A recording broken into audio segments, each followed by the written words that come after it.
মধ্যপ্রাচ্যে শেষ কবে যুক্তরাষ্ট্রের এত লেজেগুবরে পরিস্থিতি হয়েছিল? ওয়াশিংটন কি শেষ পর্যন্ত মিত্র ইসরায়েলের উপর শোধ তুলতে শুরু করেছে? চলমান উত্তেজনায় এমন খবর আরেক চমক, নিষেধাজ্ঞা আসছে ইসরায়েলি সেনাদের উপর। ইসরায়েলি নেতারা মার্কিন এই নিষেধাজ্ঞার নিন্দা করেছেন তো বটেই, ইসরায়েলি প্রধানমন্ত্রী নেতানিয়াহু তার সমস্ত শক্তি দিয়ে নিষেধাজ্ঞার বিরুদ্ধে লড়াই করার প্রতিশ্রুতি দিয়েছেন।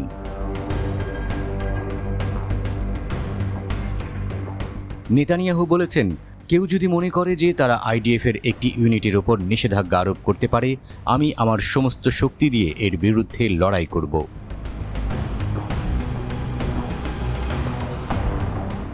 দু সালে মানবাধিকার লঙ্ঘনের অভিযোগে অভিযুক্ত ইসরায়েলি প্রতিরক্ষা বাহিনী আইডিএফের একটি সামরিক ব্যাটালিয়নের বিরুদ্ধে এই সপ্তাহের প্রথম দিকে মার্কিন যুক্তরাষ্ট্র নিষেধাজ্ঞা আরোপের পরিকল্পনার কথা জানায়।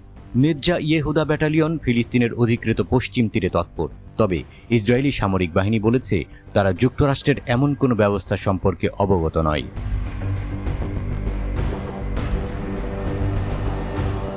মার্কিন যুক্তরাষ্ট্র যদি প্রথমবারের মতো ইসরায়েলের সামরিক ইউনিটগুলির উপর নিষেধাজ্ঞা আরোপ করে, তবে তা মিত্রদের মধ্যে সম্পর্ককে আরও খারাপ করতে পারে, যা ইতিমধ্যেই উত্তেজনাপূর্ণ হয়ে উঠেছে, কারণ ইসরায়েল গাজায় যুদ্ধ চালিয়ে যাচ্ছে। ইসরায়েলের যুদ্ধকালীন মন্ত্রিসভার সদস্য বেনি গ্যান্টজ এক বিবৃতিতে বলেছেন, তিনি বিষয়টি নিয়ে মার্কিন পররাষ্ট্রমন্ত্রী অ্যান্টনি ব্লিংকেনের সঙ্গে কথা বলেছেন, তাকে বিষয়টি পুনর্বিবেচনা করতে বলেছেন তিনি।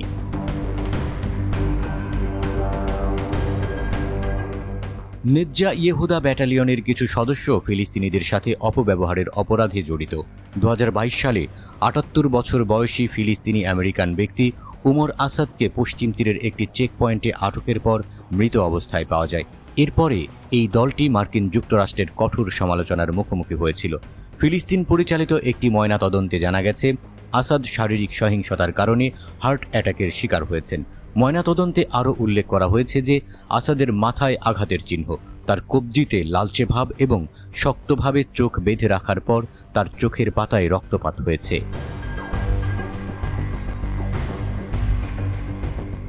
বিবিসির প্রতিবেদনে বলা হয়েছে, 2022 সালের জানুয়ারি মাসে অধিকৃত পশ্চিম তীরে চালানো এক তল্লাশি অভিযানের সময় আসাদের হাত পা বেঁধে ইসরায়েলি সেনারা গলা কেটে হত্যা করেছিল বলে অভিযোগ রয়েছে।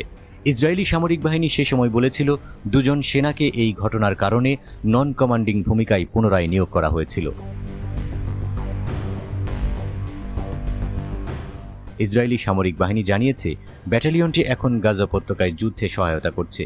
অ্যাক্সিওস রিপোর্ট করেছে যে যদি নিষেধাজ্ঞা আরোপ করা হয়, তবে ব্যাটালিয়ন এবং এর সদস্যরা মার্কিন সামরিক বাহিনীর কাছ থেকে আর কোনো ধরনের প্রশিক্ষণ বা সহায়তা পাবে না।